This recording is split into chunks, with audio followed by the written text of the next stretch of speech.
عتقتين ما تحتي وفوق، ما عمعي ولا الفراش وما قبعتي يا جماعة الخير. أين انتم؟ أين الناس؟ أين القضاة؟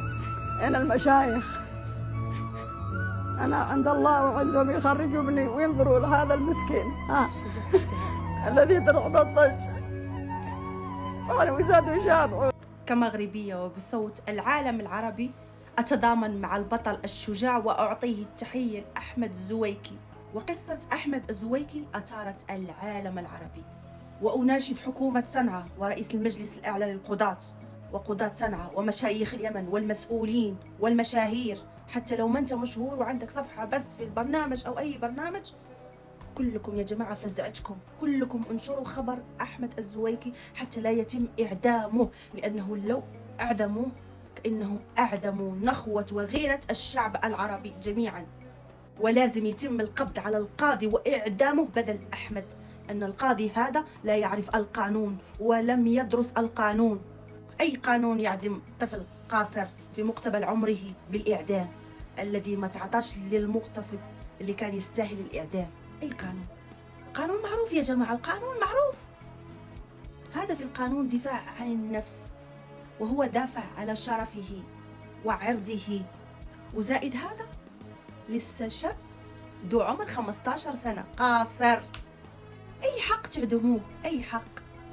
لازم يا جماعة قاضي شريف يتدخل في ملف أحمد الزويكي، لأنه مظلوم يا جماعة، لأنه مظلوم.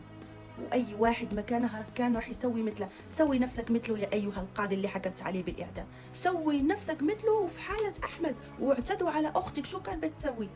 إذا ما كانت عندك غيرة وحرقة شو كان بتسوي؟ بالله عليكم يا جماعة، بالله عليكم، بالله عليكم أنصفوا أحمد حتى لا يتم إعدامه مثل ما أعدم هيثم الشاب العدني وتحرقنا عليه ولسه لهلا بنتذكره. ما نبغى نعيد نفس السيرة ونشوف أحمد كمان من الناس المعدومين. طبعا الكل يعرف قضية أحمد الزويكي. أحمد الزويكي طفل قاصر ذو 15 سنة يحكم عليه بالإعدام. والسبب الغريب اللي خلانا نتكلم على هذه القضية أنه دافع على شرف أخته المعاقة من ذوي الاحتياجات الخاصة، والتي اغتصبها وحش مفترس.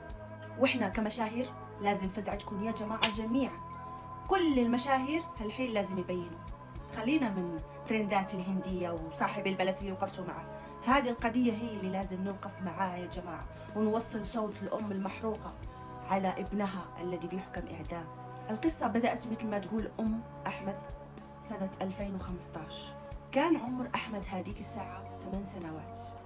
في أحد الأيام فاطمة جالسة هي وأخوها، فإذا بوحش مفترس اسمه عبد الله الأشول قام باختطاف فاطمة وأخذها على سيارته للبيت. وكل هذا مر أمام عين أحمد الطفل الصغير المتسمر المصدوم اللي ما فهم شو صار لأخته. وطبعا بعد ما أخذ فاطمة ربطها وعنفها واغتصبها ورجعها للبيت في نفس الوقت لتحمل منه فاطمة بعدها.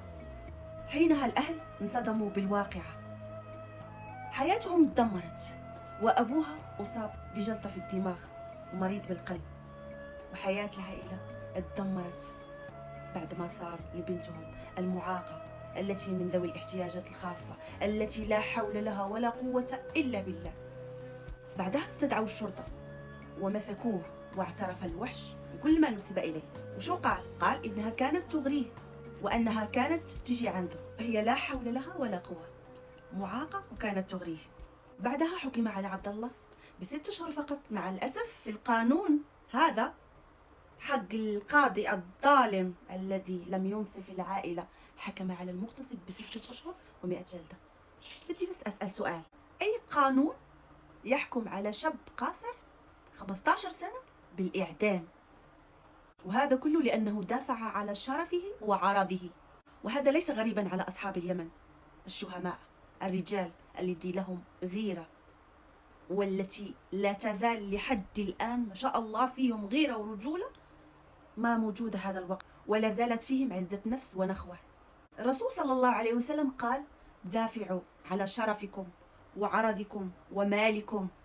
وسؤالي الثاني، هل حياة الجاني أهم من حياة الشاب الذي له غيرة على عرضه وشرفه، الذي ما نصفتوش في الأول وما جبتولوش حقه